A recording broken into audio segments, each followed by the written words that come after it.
Olá, turma! Espero que todos estejam bem. Na semana passada, nós falamos um pouco sobre a arte de contar histórias. Eu mencionei e falei sobre como as histórias, no começo tinham esse caráter mais a partir da oralidade, porque não se tinha escrita, né? Ou a escrita era de muito difícil acesso. Por isso, as histórias elas eram contadas oralmente, né? Então, como eu falei, como eu mostrei para vocês na semana passada, mesmo depois com a criação da escrita, poucos tinham acesso. E aí, por isso, muitos dos ensinamentos de filósofos, muitas das histórias, e especialmente também, por exemplo, do que a gente falou na última aula, dos contos de fadas, eles eram passados ali oralmente. E aí, com o tempo, essas histórias iam sofrendo modificações e começaram a ser adaptadas, né? Eram histórias ali que deram origem aos filmes da Disney, como a gente conhece, ali na Idade Média, e que foram adaptadas por alguns autores, como os irmãos Grimm, até começar a entrarem melhor no imaginário popular e chegarem a ser adaptadas para o cinema pela Disney e por outras empresas ali cinematográficas. Bom, então, esses contos de fadas, eles surgem ali a partir dessas histórias que eram contadas oralmente, que eram essas lendas, que faziam parte ali do imaginário coletivo daquela região na Europa, e que faziam parte, era uma forma ali, também uma expressão cultural daquela região. Algo muito parecido aconteceu no Brasil com o que a gente hoje chama de folclore brasileiro. E esse vai ser o foco, principal da nossa aula de hoje, o folclore brasileiro. Bom, a palavra folclore, ela vai ser ali a junção de dois termos, o termo folk mais o termo lore, e vai significar saber do povo. Então, a junção desses dois termos, é justamente esse saber do povo. Então, ele é um estudo das tradições de um povo, dos costumes, da cultura daquela população, daquela região. E como nós já mencionamos anteriormente, aqui no Brasil, nós temos uma cultura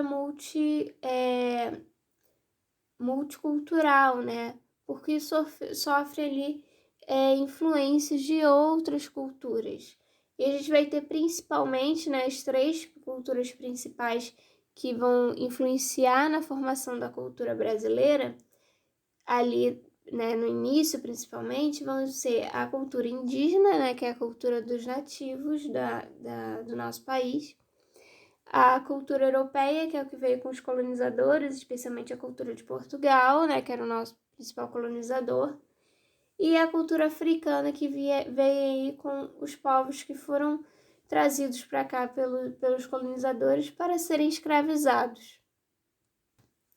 Enfatizando sempre, lembrando que cada uma dessas culturas elas têm as suas próprias versões também, outras versões, porque a cultura indígena, por exemplo, ela vai ser diferente de uma tribo para outra, da mesma forma ali a cultura europeia, quando eu falo, que os principais colonizadores eram os portugueses, mas a gente também vai ter influências da Itália, vai ter influências da Espanha, e a cultura africana também, esses povos que foram trazidos para serem escravizados pertenciam a diferentes etnias, A cultura africana, ela é muito rica por conta dessa variação de etnias que tem no continente africano. E quando esses povos que foram trazidos para cá também eram de etnias diferentes, então eles mesmos já tinham ali suas próprias variações.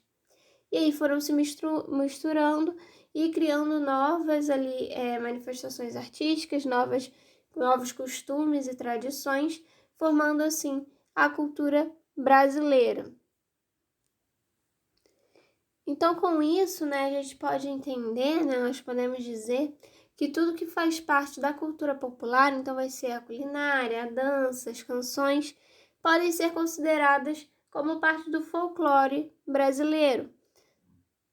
Mas quando a gente fala de folclore brasileiro, são as lendas que geralmente vem primeiro ali às nossas mentes. Então, a Iara, o Saci, Curupira, Caipora, vão ser ali as histórias, né? Essas lendas que vão vir primeiro às nossas mentes quando a gente começa a falar sobre folclore brasileiro. E da mesma forma como aconteceu com as histórias ali que deram origem aos contos de fada, que começaram ali como essas histórias, essas lendas que eram contadas oralmente, depois começaram a ser adaptadas ali primeiramente a livros, isso também aconteceu com o nosso folclore.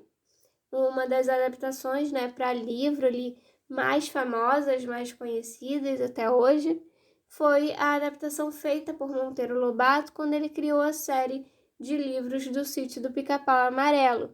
Então, né, ali na história que ele cria, que conta, né, a história desse sítio e da Dona Benta com seus netos, Pedrinho e Narizinho, ele vai juntando ali elementos do folclore brasileiro, esses elementos dessas lendas, como o próprio Saci Pererê, que é um personagem recorrente nas histórias, a própria Cuca também ali fazia parte dessas lendas, e ele vai criando essas outras histórias, escrevendo, inspirado ali, juntando esses personagens que ele criou com os personagens do folclore brasileiro. Bom, mais tarde ali com a popularização da televisão e esse livro, né, esses livros do Pica-Pau Amarelo, essas histórias do Sítio do Pica-Pau Amarelo fazendo cada vez mais sucesso, ali na época da televisão, a gente vai ter ali a criação da primeira série de TV inspirada nesses livros, né, nas adaptações feitas por Monteiro Lobato. E mais tarde a gente vai ter outras adaptações, né, para séries de TV que foram sendo feitas ali ao longo dos anos. Então vai ser mais uma forma ali de adaptação dessas histórias que vão se tornando até, como a gente está vendo aqui, né, se tornam série de TV, até se transformarem também em desenhos animados. Então a gente vai ter depois também revistas em quadrinhos, várias formas ali de contar essas histórias e de contar essas histórias que são inspiradas nessas lendas que a gente, como eu estava falando, né, tem início ali com a tradição oral e não necessariamente com a escrita. Então, com essa tradição de se contar histórias. Então, nós vamos ter aqui o sítio do Pica-Pau Amarelo, né, como uma das principais adaptações dessas lendas, né, que fazem parte aqui do imaginário coletivo brasileiro. Outras adaptações foram sendo feitas com o passar dos anos. Até hoje, muitos artistas criam projetos que se inspiram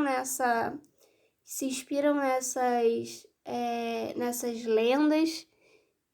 A gente vai ter, por exemplo, esse projeto chamado Folclore BR, uma nova visão, criado por esse artista, que ele vai criar aqui vários projetos, né, que são inspirados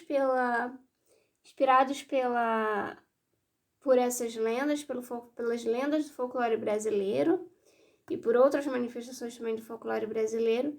E um exemplo, né, dessas criações, né, que ele faz inspirado nessa ideia de valorizar nessas lendas é uma série em que ele redesenha ali cartazes de filmes da Disney, por exemplo, como se fosse as histórias desses personagens do folclore brasileiro. Então, por exemplo, a gente vai ter esse aqui, que é o cartaz da Pequena Sereia, mas em que a personagem principal aqui é, na verdade, a Iara, né, que nós conhecemos bem, nós já estamos, já ouvimos, né, em outros lugares, que é um dos personagens mais conhecidos aqui do nosso folclore, que é essa sereia chamada Iara.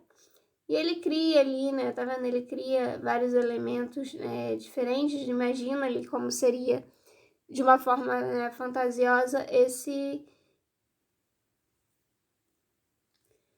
cartaz, né, que contaria ali essa história da Yara, baseada ali na história da Pequena Sereia. Então, meio que até uma junção ali das duas coisas que nós falamos, né, dos contos de fada europeus ali com as lendas, né, e fábulas aqui do folclore brasileiro.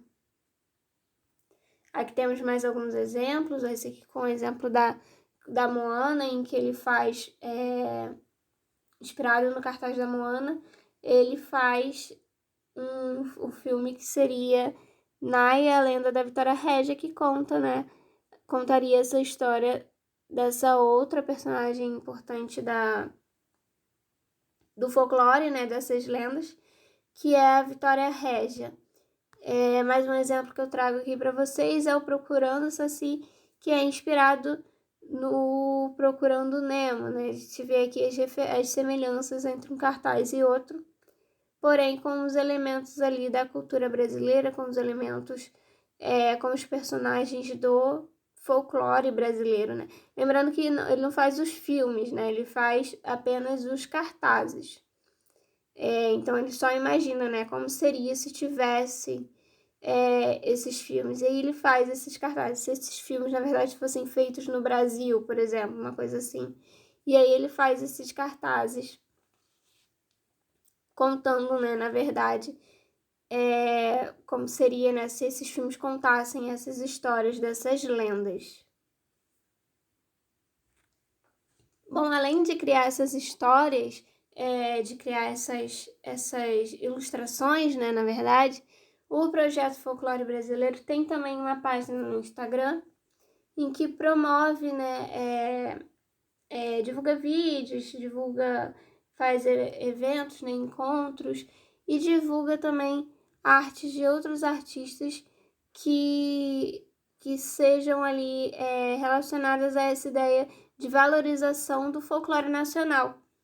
Um exemplo que eu trago aqui que eles divulgaram também é esse, né, que chama Cyber Folklore, em que esse artista misturou, né, foi feito de uma forma em que mistura ali essa ideia do ciborgue, né, da tecnologia, com as lendas do folclore brasileiro. Então a gente vai ter aqui o Saci,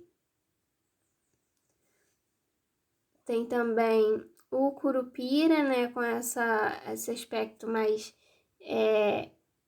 de ciborgue, né, que mistura com essa questão da tecnologia. Outro exemplo também aqui seria o Boto Cor-de-Rosa, que também é uma figura ali conhecida, né, uma figura importante que faz parte do nosso folclore brasileiro.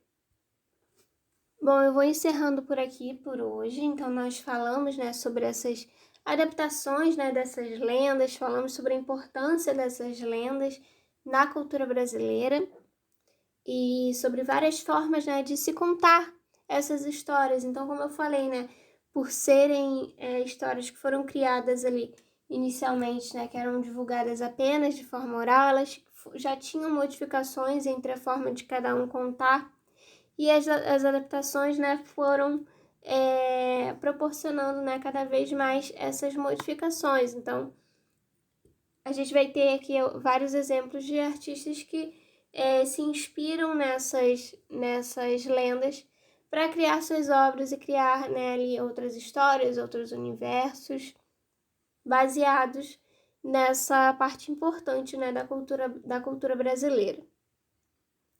Como eu falei, eu vou encerrar por aqui. Na semana que vem a gente dá continuidade aos nossos estudos. Como sempre, se tiverem alguma dúvida, podem entrar em contato comigo. A gente se vê então na próxima aula.